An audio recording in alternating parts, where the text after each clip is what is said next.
राधे राधे। स्वागत है आप सभी का आज की इस नई वीडियो में। रविवार सूर्य देवता की पूजा का वार कहा गया है। जीवन में सुख समृद्धि, धन संपत्ति और शत्रुओं से सुरक्षा के लिए रविवार का व्रत सर्वश्रेष्ठ है। रविवार का व्रत करने व कथा सुनने से मनुष्य की सभी मनोकामनाएं पूर्ण होती हैं। मान सम्मान, धन, यश तथा उत्तम स्वास्थ्य मिलता है।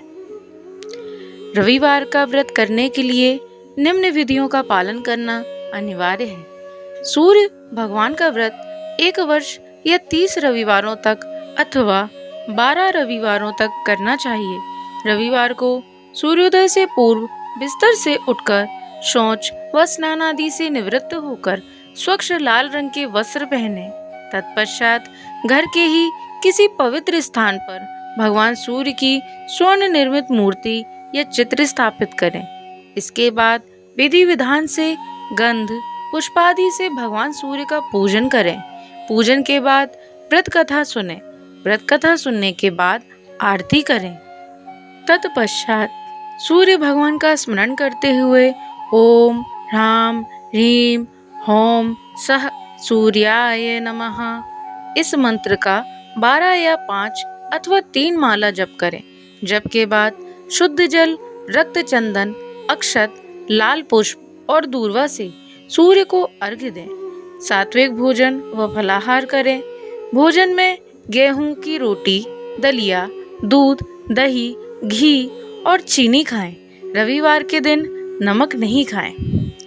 आइए साथियों, अब हम आपको रविवार के दिन सुनी जाने वाली कथा के बारे में सविस्तार बताते हैं। बोलिए गणेश भगवान की जय। बोलिए सूर्य नारायण भगवान की जय। प्राचीन काल में एक बुढ़िया रहती थी। वह नियमित रूप से रविवार का व्रत करती थी। रविवार के दिन सूर्योदय से पहले उठकर बुढ़िया स्नान आदि से निवृत्त होकर आंगन को गोबर से लीपकर स्वच्छ करती थी।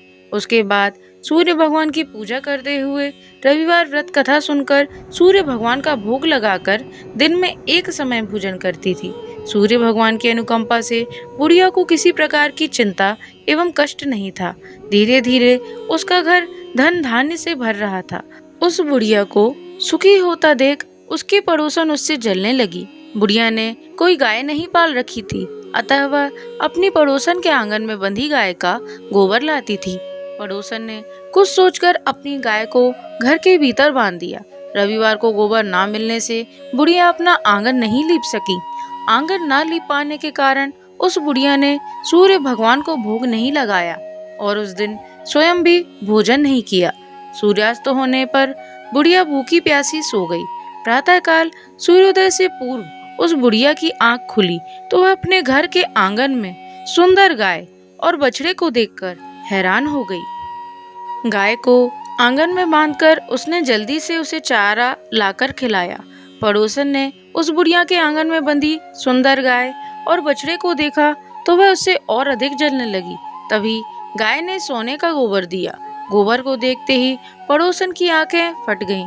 पड़ोसन ने उस बुढ़िया को आसपास ना पाकर तुरंत उस गोबर को उठाया और अपने घर ले आई तथा अपनी गाय का गोबर वहां रखाई। सोने के गोबर से पड़ोसन कुछ ही दिनों में धनवान हो गई।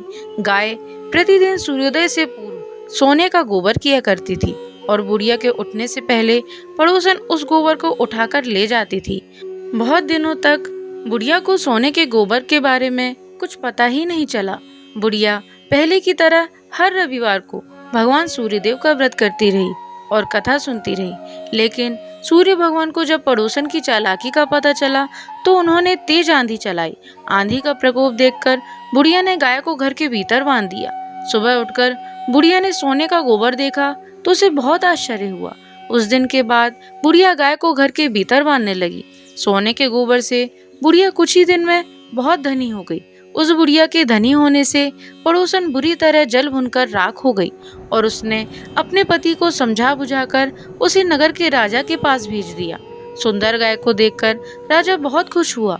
सुबह जब राजा ने सोने का गोबर देखा तो उसके आश्चर्य का ठिकाना ना रहा। उधर सूर्य भगवान को भूखी प्यासी बुढ़िया को इस तरह प्रार्थना करते देख उस पर बहुत करुणा आई। उसी रात सूर्य भगवान ने राजा को स्वप्न में कहा, राजन, बुढ़िया की गाय व बछड़ा तुरंत लौटा दो, नहीं तो तुम पर विपत्तियों का पहाड़ टूट पड़ेगा, तुम्हारा महल नष्ट हो जाएगा। सूर्य भगवान के स्वप्न से पूरी तरह भयभीत राजा ने प्रातः उठते ही गाय और बछड़ा बुढ़िया को लौटा दिया। राजा ने बहुत सा धन देकर बुढ़िया से अपनी गलती के लिए क्षमा मांगी। राजा ने पड़ोसन और उसके पति को उनकी इस दुष्टता के लिए दंड दिया।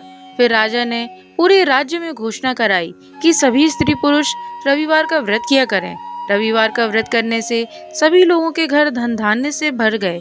राज्य में चारों ओर खुशहाली छा गई। स्त्री पुरुष सुखी जीवन यापन करने लगे तथा सभी लोगों के शारीरिक कष्ट भी दूर हो गए। जैसे सूर्य भगवान ने इन सभी की मनोकामनाएं पूर्ण करी, हमारी भी मनोकामनाएं पूर्ण करे। बोलिए सूर्य भगवान की जय, बोलिए गणपति महाराज की जय। साथियों, आज हमने आपके समक्ष रविवार व्रत की कथा एवं उसकी पूजा विधि सविस्तार प्रस्तुत की है। आशा करते हैं आपको यह वीडियो पसंद आई होगी। वीडियो पसंद आई हो तो वीडियो को लाइक करें और कमेंट में ओम नमो भगवते वासुदेवाय अवश्य लिखें। आपसे निवेदन है कि आप इस वीडियो को अपने सभी सहसंबंधियों के साथ अवश्य शेयर करें ताकि वे भी भक्ति पथ पर अग्रसर हो सकें। आप हमें कमेंट में अगली कथा के विषय के बारे में भी अवश्य लिखें कि आप हमारे चैनल पर अगली कथा किस विषय पर सुनना चाहते हैं। आज के लिए साथियों इतना ही। आपका दिन मंगलमय हो। जय श्रीमन नारायण, जय श्री हरि। राधे राधे।